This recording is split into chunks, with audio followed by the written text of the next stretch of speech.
hospital would get reimbursed.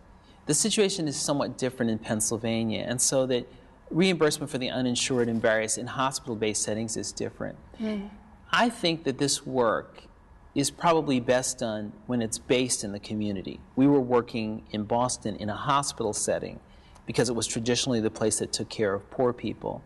I think the next iteration is a much more community-focused program that not only serves these young men, but engages them as the providers in a sense, not the medical care providers, but as the outreach workers and the navigators who help bring young men into the clinic, but also help them identify opportunities outside of the clinic. And so actually the MacArthur Fellowship is a real gift in that regard because it helps me think more freely about what the opportunities would be here in Philadelphia that might not have been there in Boston. So in other words, this act of identifying the population and then finding a place for them to go and integrating them into the process, that's more or less what you have in mind here. Can you, have you started doing this? Can you give us some nuts and bolts as to how you're going to go about it? Well, it's really in the earliest stages of talking with people who are in community, who understand the needs of the young men who live in that neighborhood. And so, for example, we have the 11th Street Health Center that's in a community not far from 15th and Race, where the School of Public Health is. And so I visited there and talked with the providers there. And they have an active program where, for example, they have a fitness instructor and a fitness center in the basement of the health center. It's a nurse-managed health center. And so we're talking about ways that I can work with them. We also, Drexel has collaborated with some other institutions in town to receive a grant that's called the Center of Excellence in Youth Violence. And it's really about research to figure out the best ways to do primary prevention of violence, that is, with children who have not experienced violence yet. Drexel has a part of that, and with that, I have the opportunity to interact with people in the community to figure out what's the best way to get information out to communities. And so I think it's really, for me, the process of getting to know a community well enough to understand the needs and not presume that there's a one-size-fits-all solution to this. Right, so you're getting to know Philadelphia That's now, right. essentially. That's right. And you've been here now a year? About a year and a half, actually. Okay, so how do you like the city? Philadelphia is a great city. Yeah. It is. Differs from Boston?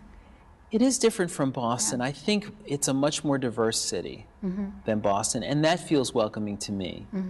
It also is a city that I think has, if you look at the history, and I'm a fan of the book The Philadelphia Negro by W.E.B. Du Bois, who talks about the migration of people of color from the South. You get a sense that this is kind of a southern city, or a southern influenced city. Yeah. And so that's warming as well. Okay. Well, you have an interesting background. You have your bachelor's degree in English from Dartmouth, and then you went on to medical school at Duke. I wanted to stop there with the English degree because that's my field, and I'm wondering if you're reading, because if you were an English major, you must have read considerably, if that has informed your perspective at all, and if there are any particular books or ideas that have been brought to bear in the way you think about the issue of health care, and particularly of young men at risk. Well, I'm a fan of straightforward narrative, people who tell beautiful stories, and so I've always been a fan of James Baldwin and his language. Yeah. I think that by majoring in English, that it's logical that my interest should be in narrative, because it is, in fact, I believe, through stories that people figure out what things mean. More recently, though, and more locally, Dr. Elijah Anderson, who's a professor in sociology at Penn, has written a book called Code of the Street. And as an anthropologist, sociologist, he's really looked at young men in the inner city and the kind of larger cultural frame in which they live, and such things as the meaning of respect and how it affects their lives. And so for me to read his work as a sociologist who's doing ethnographic research and to try and then apply it to the clinical setting, to try and understand the life of an individual person by understanding how these ideas become a part of a community, what he would call, again, the code of the street. What does that mean for young people? And so his writing has been influential to me. I see. I would also think, I mean, you've mentioned narrative a couple of times, storytelling, that's so much about a personal relaying a sense of the self in a way that stereotypes and so forth don't do. And you said yourself that part of the problem with the healthcare system is that it tends to work in stereotypes because I guess that's efficient or easy. But your use of narrative is getting at the personal story and I guess helping other people be more empathetic toward a group of people that they might normally just put in a category or a box and not think about. That's my hope. That's my hope. Yeah, so as a storyteller or as somebody who's a master at reading stories, then you would be good at that. You also have your medical degree. I mean, you did your work in internal medicine at Massachusetts General Hospital in Boston, very prestigious hospital. And I guess you could have gone into private practice and been a physician in the area. But then you took a course of going into public health and got your master's in public health. At what juncture did you realize that your interest was more communal than it was in physical care, which I guess is what you originally had planned to do? Well, you know, a lot of people come out of Mass General, and many have done great work in the community as well. But I'm actually the son of a dentist who practiced in East Elmhurst, New York. Okay. So my dad, who had graduated from Howard University, really the only college or dental school that he could have gone to as an African-American man in the 40s, practiced in East Elmhurst, a relatively, I should say, a dramatically low-income community. Yeah. And so really he was a model for me in thinking about how you serve a community that is in some ways in distress. And so I think that was a theme that was always with me as I went through, and having the opportunity to train with such wonderful people at Mass General led me to think more about, well, how do I serve the community that is most in distress? But actually, interestingly, when I went to the School of Public Health, I wasn't quite sure how that would be useful to me. It was part of a program where I was doing a fellowship, and I wanted to learn more about epidemiology and how we apply that to clinical problems. But somewhere in there, I really went over to Boston City Hospital and just walked around. I began to realize that that resonated with me. I think in many ways because my father's work was so profound to me in his, in the sort of sense of service. He was in a low-income community, and many people said to him, man, you could have made a lot more money had you gone into private practice, and it just wasn't something, it wasn't something that was a passion of his. I see. Is he alive? Has he seen the work that you've done? Well, my dad died in 1992 and actually had moved here to Philadelphia. And so there was an opportunity. I was already working at Boston City Hospital, and so he and I really got a chance to talk about how his work and my work dovetailed. So you were just beginning your work at that time? I was. So he must have been proud of you. Well, I hope so. I do hope so. You are collaborating now with Dr. Joel Fine of Children's Hospital. What's the nature of that collaboration? Well, that's the Center of Excellence in Youth Violence that I referred to a moment ago. It really is a research project funded by the Centers for Disease Control to identify what we can do using research to understand how to prevent violence. Not really among the population that I've worked with before, because I was really working with young men who had been already injured. This is focused on 10 to 14-year-olds and trying to find best practices that work in the community. The beauty of that project is it really is an academic and community collaboration, because we as researchers are working with a group called PARC, which is Philadelphia Area Research Community Coalition.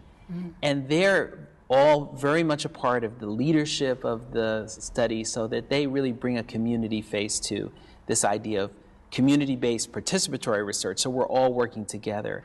The idea is that ultimately research shouldn't do its work and then disappear from the community, but something should be left behind that builds the capacity of the community, even if you've learned something that's more generalizable. Well, this MacArthur Fellowship, I imagine, as you've said, will be very helpful to you in pursuing your work. Have you found already that people answer your phone calls and respond with more alacrity to your questions, do things for you in a way that perhaps they didn't before? I mean, is this going to grease the wheels for this program? Well, that's one of almost the magical, mystical aspect of the MacArthur that I didn't appreciate before. And that there's a tremendous amount of fascination with this kind of honor that confers not just the money, but also a recognition of creativity. And so it has been wonderful to hear about, first of all, I've heard from a lot of people I'd lost touch with, which is wonderful. Yeah. But I've also heard from people who are doing very amazing work in communities that I didn't know about before. And so it's really helped to speed up my entry into the Philadelphia community because I've had the chance to meet so many people. So it's been a real joy. Well, what's the first thing that you plan to do in the next few weeks, let's put it that way, in terms of this initiative and what you have in mind now that you have the MacArthur behind you? Well, I decided that given this tremendous opportunity that came really out of the blue, and as you mentioned, I got a phone call one day on the 12th of September from the director of the fellowship informing that I had gotten this award. You can't apply for it. You're nominated by people that you don't know. Many of the people I knew had been contacted for information about me, but it really comes without any warning. And it's not just that it comes without warning, it's that they give you a completely different paradigm to think about. They say, you can do anything you want with this award. No one will ever ask you what you've done with it. So there's no reporting. You don't have to give any report back to the committee. Yeah. Not only is there no reporting, but there's no expectation that you will continue to do the same kind of work you've been doing in the past. That's extraordinary. So you could just decide, this is my work here is done, I'm going to now do something entirely different. And with that kind of shift, that's not something that any of us would think about on a day-to-day basis, that you just uproot and do something different. Yeah. And so I felt like I need this 3 or 4 months to really think about and talk with other fellows and trying to understand how they might have dealt with the same influence in their lives. Because the money doesn't appear magically and immediately. It doesn't come till next year, and then it's paid out over 5 years. So there's an opportunity to gather some steam and to be very deliberative about how this changes the work, or if it changes the work at all. Yeah. So the next few months are just thinking time. I wish you the best of luck, John Rich. Thank you very much. I think it's a wonderful opportunity for Drexel, for Philadelphia, for us all. I really am very grateful for the work you've done so far, and I look forward to following your progress. Thank you very much. And thank you for joining us today at the Drexel interview.